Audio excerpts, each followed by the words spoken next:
On a Monday morning in 2009, the phone chirped on Stan Marek's desk, and he snapped up the receiver. It was still early, and he wasn't expecting any calls, let alone visitors.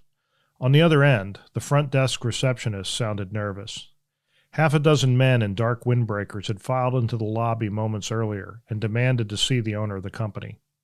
They looked like FBI agents, she said. The company Stan runs with his two cousins was founded by their fathers, and this family business has prided itself on following the rules for more than 80 years. He knew the men in the lobby weren't from the FBI, but he also knew they were from the federal government, and he wouldn't like what they were going to say. Stan told the receptionist he would be right there. He sighed as he set down the receiver and glanced out the plate glass window behind his desk.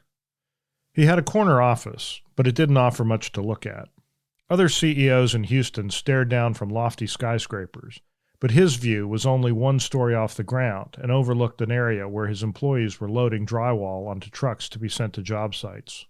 Beyond that were train tracks, then the Interstate 610 loop that encircles downtown Houston. The Marek offices were on land that his father and uncles bought in 1960.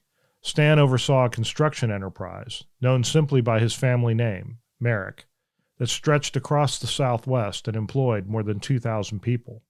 He was proud of the family company, which he and his cousins continued to build.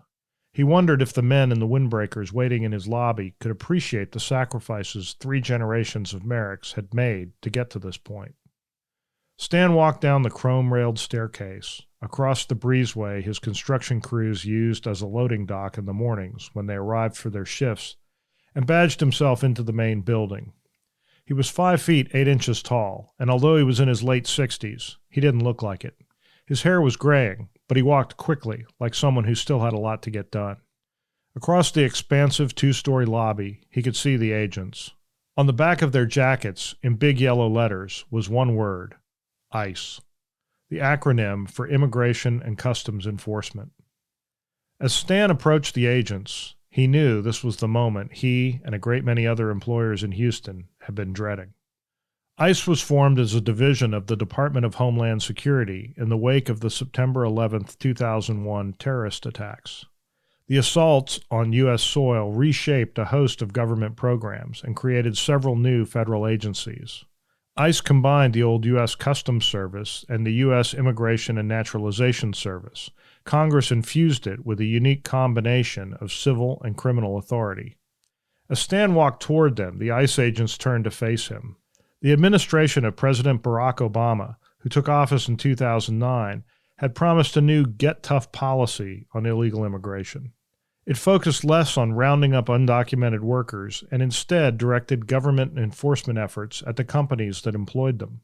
Except for agriculture, no industry in Texas employed more undocumented workers than the construction business, and Marek was one of the biggest specialty subcontractors in town.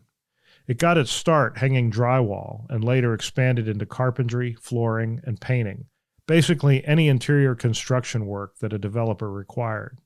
Marek's size may have put it on ICE's radar for one of the agency's first workplace audits in Houston, or it may have been Stan's frequent calls to senators, representatives, and Obama administration officials stressing the need for immigration reform. Everybody told me I was too big of a target, Stan recalled. Other employers who publicly called for immigration reform felt that ICE targeted them unfairly for audits too, said Jacob Monty, a lawyer in Houston who works with companies on immigration issues. Employers that speak out, they sometimes get retaliated against by ICE, Monty said, and the public often misunderstands and thinks, oh, they just want cheap labor. I know Stan, and that's not what he wants. Nevertheless, Stan, a lifelong Republican, now found himself targeted by a Democratic administration, and he couldn't help but wonder as he approached the agents in his lobby if his vocal support for immigration reform was to blame for what he knew was about to happen.